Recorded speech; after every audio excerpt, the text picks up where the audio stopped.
Let's take a minute and talk about character choices, because this is a big element of how you put together fiction.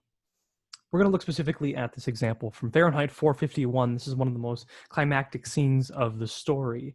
This happens um, roughly, I don't know, 10, 15 pages into the third chapter.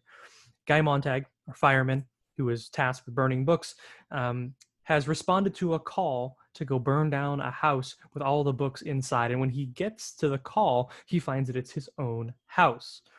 The government, the firemen have found out about all the books he's been secretly hiding and has decided, and they've decided that they're going to go have him be the one to pull the trigger and destroy his own life, essentially.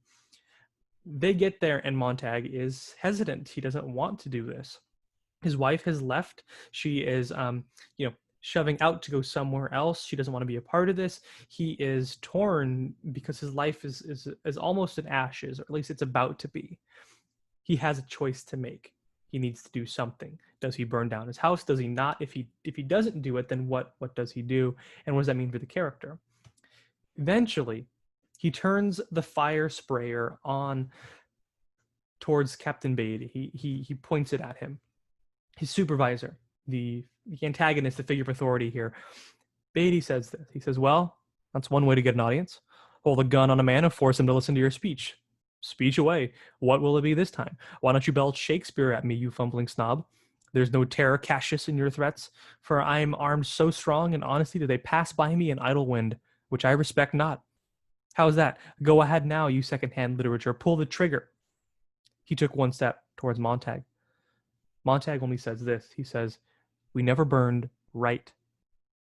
"Hand it over, Guy," said Beatty with a fixed smile.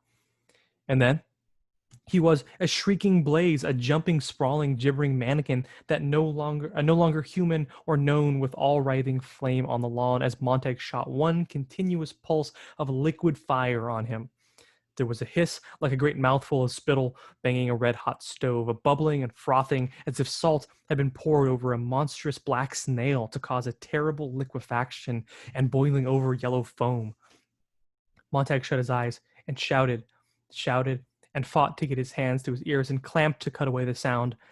Beatty flopped over and over, and twisted at last in on himself like a charred wax doll and lay silent. The other two firemen did not move. Wow, this scene is ridiculous. Like this if you've never read this book before, you know nothing else about this book, this would seem like a very intense book because the scene is almost grotesque in how vivid it is. Remember, this whole book we have like this foggy, hazy view of what the world is like, and we never get a clear picture of what's happening in the world. It's always foggy. In Montag's mind, his filter that we're seeing the book through is something that's always cloudy. But here it is vivid. It gives you a solid picture that you have almost this visceral reaction to, of this man being burned alive, right? So Montag makes a choice, right? He decides to do something, and he opts for a very dramatic action here, right? He says, "We never burned right." He says, basically, it's okay to burn, right? It's okay to destroy things, but we've never done it the right way. And at that point, he's made a decision about who he is as a person and what his values are. Now he's making judgment calls. All this time, he's been handed judgments to him. He's been handed bits of information that tell him what is right and wrong, and now he's deciding for himself. Let's kick this back to the hero's journey. Now, the idea with the hero's journey is that you set out to find an aspect of yourself that needs to grow, that needs to be nourished or fostered or something like that, right? You go through challenges, you go around the wheel, you come back a grown, reborn person, right? You start off with a call to adventure, and eventually you move down to fighting enemies and allies, and you do the thing your quest was about, and you come back home. You are enlightened, you're more powerful, you are a better version of yourself. In this moment, we are down here at the pitch opposite version of where the hero starts. They start at home, comfortable in their house, in their ordinary, normal world where bad things don't happen to them all the time.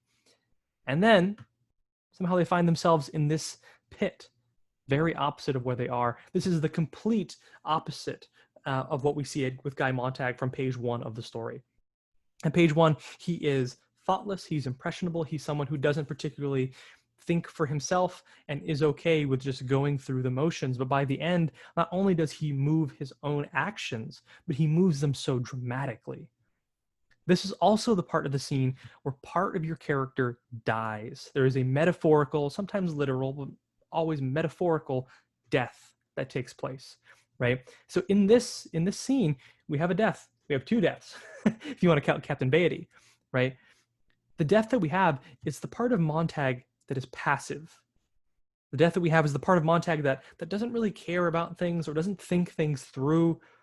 The part of Montag that thinks but isn't able to fully comprehend things and hits the wall over and over and over again. Now we have a Montag who has passed the wall, who knows what he thinks, who is an active participant in his own life, and for better or worse, whatever actions he does from this point on, he's reborn as an active person, right? If the first part of the story is a descent to this pit, to this moment of darkness for the character, so that the death results and a rebirth happens, from there, he's equipped to climb out of the pit.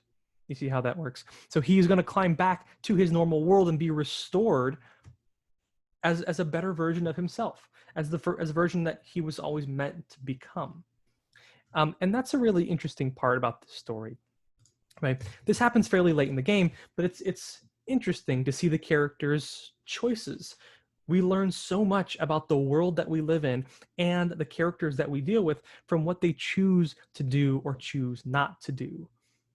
And more often than not, we learn the most about them or what they're capable of or what they are aspiring towards in this death and rebirth segment of the text.